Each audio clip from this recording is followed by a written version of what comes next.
Hello guys, usapang oil filter naman tayo or oil cleaner kung tawagin. Bale ito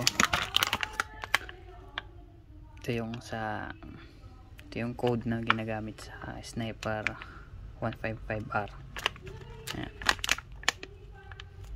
Mabibili nyo ito sa mga 3S shop, sa mga authorized dealer ni Yamaha ng 320. Ayan.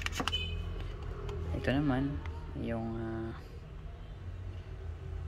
Sniper 155 standard. Ayan. Ito naman ay mabibili nyo sa halagang 160 pesos. Ayan siya. So, bubuksan natin. Ayan.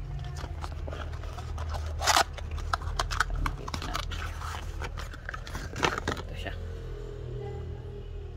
Ayan. Kung mapapansin nyo,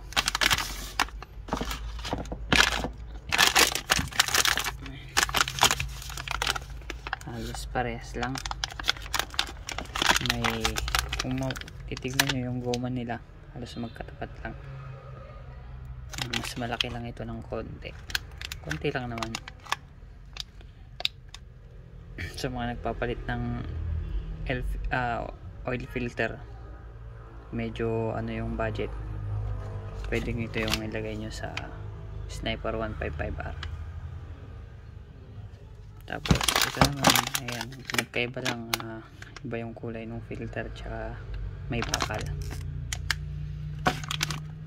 Mas mahal nga lang ito. Sa mga nagtitipid, ito pwede. Basta hindi lang nagpalit ng takip ng lagayan ng oil filter, kasi minsan yung iba nagpapalit, hindi na ito kumakasya. May diferensya na, may awang na konti. So yun lang, para sa mga stock pa din yung takip ng oil filter nila.